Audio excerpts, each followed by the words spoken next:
Many of us are familiar with Roman gladiators. These fierce warriors battled wild animals and each other in arenas like the Colosseum for the public's entertainment. Although we have tended to romanticize these people, did you know some gladiators were actually enslaved? The Roman Republic and Roman Empire are some of the most well-studied eras of ancient history. At Rome's height, its domain stretched from Britain to India, and it shaped modern history through its government, rhetoric, and culture. It was a time of innovation and beauty. However, Rome had an ugly underside. One of its foundational building blocks was slavery. At times, around 30% of the population of the city of Rome was enslaved. Roman slaves were viewed as objects and often not treated well, even though much of Rome's society depended on them.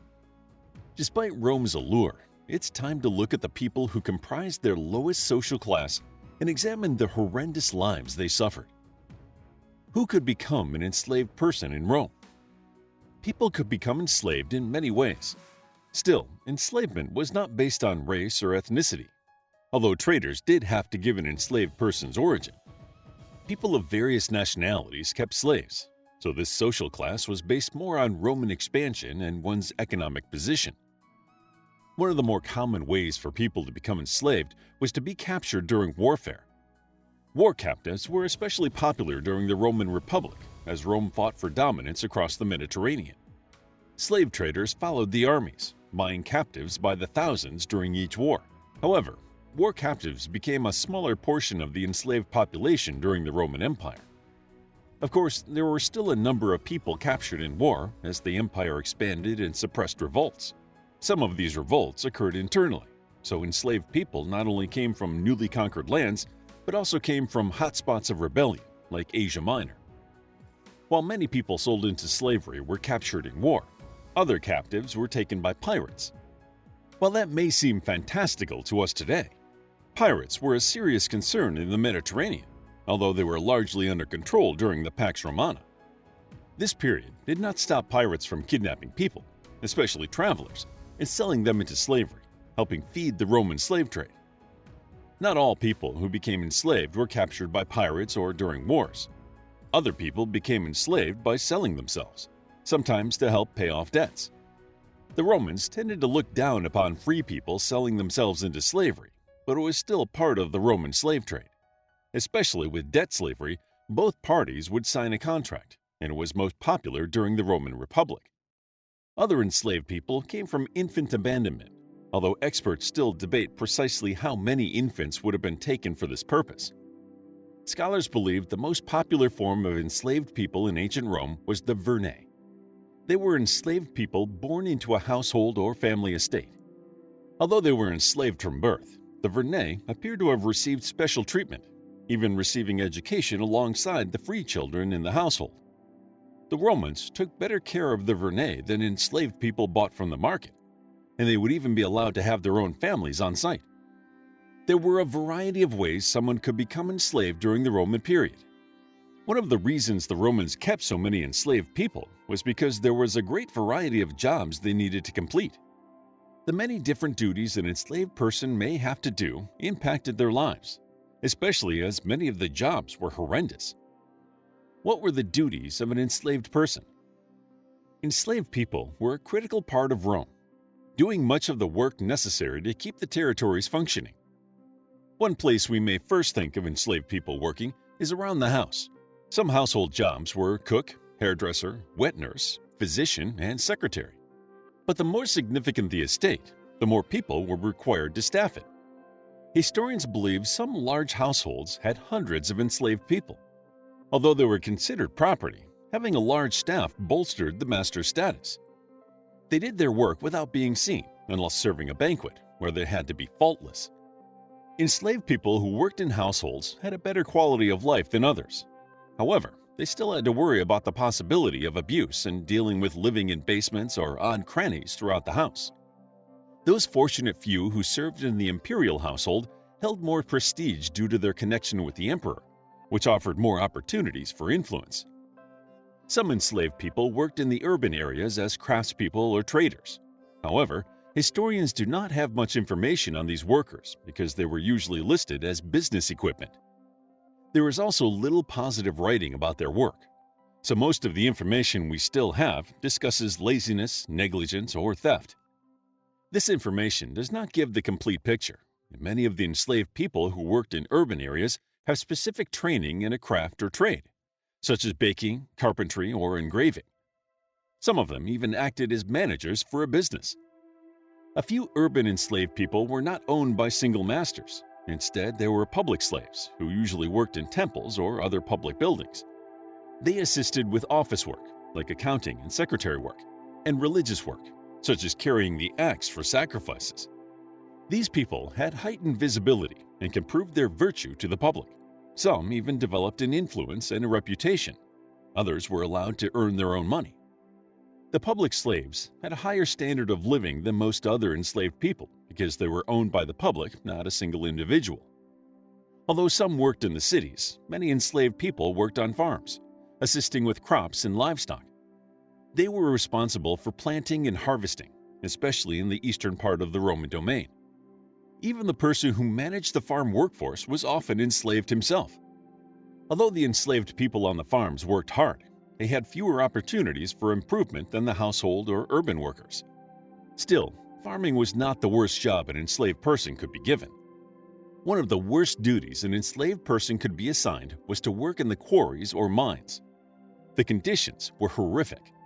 They had to work without breaks or rest in long, dark, deep tunnels. Working in the mines was extremely dangerous because the tunnels risked collapsing, and they were deep enough to need draining. Due to the perils associated with working in the mines, many enslaved people condemned to this work were convicts who had been sold into slavery as punishment for their crimes. If enslaved people were not assigned to one of the before-mentioned tasks or duties, they could be thrust into the arena. Entertainers like gladiators, actors, dancers, and prostitutes occupied a gray area in the Roman social structure called infamia. The Romans believed these people had forfeited their rights as citizens because they used their bodies to entertain others. This distaste was applied to both free and enslaved people in the business. As a gladiator, enslaved people were expected to accept death to gain honor, unlike their free counterparts, who usually fought for fame or wealth. When gladiatorial combat first became popular, it is believed almost all of the gladiators were slaves. That started to change by the end of the Roman Republic. However, if an enslaved person fought well in the arena, he could occasionally gain his freedom, although he couldn't rise above the other infamia. If they were not in the arena, enslaved people could also be forced into prostitution. For many enslaved people, their duties comprised their lives. They were defined by their jobs and had little time to worry about other things. As a result, Roman slaves usually led difficult lives that reminded them of their separation from the free Roman citizens throughout the empire. How did the Roman slaves live? Many of the Roman authors did not write extensively about the daily lives of enslaved people, although the proper treatment of one's slaves was a topic of discussion. Some argued the way masters treated their slaves was a testament to their character. Sadly, enslaved people still had to constantly worry about abuse or corporal punishment, knowing they were powerless before their masters. One of the more important goals of a Roman slave's life was freedom, which could be achieved through manumission. Sadly, not all enslaved people had a real chance at liberty this way, so manumission served more as a motivation to work hard than as a realistic reward for most. Some enslaved people, such as those condemned for criminal activities, did not even have the option of being granted freedom. Although enslaved people had no rights and were not viewed as people, they could gain manumission by purchasing their freedom. Some owners even paid their slaves for hard work, which their enslaved people could then use to free themselves. Sadly, even though it was an option, few enslaved people could acquire enough funds. Another way enslaved people could gain freedom was through marriage, although this outlet was more open to women than men. Free male owners could free an enslaved woman to marry her legally, but even with her freedom, she had fewer rights than women who had never been enslaved. Any children she had held the full rights of citizens, including the right to hold public office. However, freed people could not hold public office for themselves, even if they could amass fortunes upon gaining their independence. Because not every enslaved person had equal access to manumission, slave revolts were a constant concern for the Roman Republic. There were at least 3 major slave rebellions, One of the most famous was the Third Servile War from 73 to 71 BCE, led by the gladiator Spartacus. Enslaved people sometimes banded together to rebel, but these revolts were unsuccessful. Others tried to run away, attempting to escape both their owners and professional slave catchers.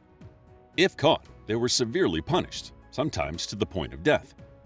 If they survived, they would have a metal collar with a tag affixed around their necks, or disfiguring tattoos placed on their foreheads to identify them as an enslaved person. This humiliating treatment was part of a Roman slave's experience and reminds us of their horrid lives, mainly because enslaved people were not usually identifiable from their clothing. Their clothes typically looked like ordinary people's clothes, although they were made of lower quality fabric and usually met the owner's standards. Enslaved people who worked on farms or mines had durable and practical clothing to ward off the weather. Overall, the lives of Roman enslaved people were filled with hard labor and little hope of reprieve. Many people were torn from their homes, never to see them again, while others were born into slavery or forced into it by economic hardships. They were essential to maintaining the Roman territories, doing jobs ranging from producing needed crops to caring for affluent households and assisting with public temple worship. Life in ancient Rome would have been very different without their labor, but their lives were still horrible. They had little hope of freedom and served at their owners' whims, leaving them vulnerable to abuse with little hope for a better life. Although Roman slaves did not leave many records, we would be remiss to discount their importance to Roman society and the suffering they endured to make ancient Rome still memorable and relevant today. How would you like to get a deeper understanding of history, impress your friends, and predict the future more accurately based on past events? If this sounds like something you might be into, then check out the brand new Captivating History Book Club by clicking the first link in the description. To learn more about the Romans, check out our book, The Romans, a captivating guide to the people, emperors, soldiers, and gladiators of ancient Rome, starting from the Roman Republic through the Roman Empire to the Byzantine Empire. It's available as an ebook, paperback, and audiobook. If you enjoyed the video, please hit the like button and subscribe for more videos like this.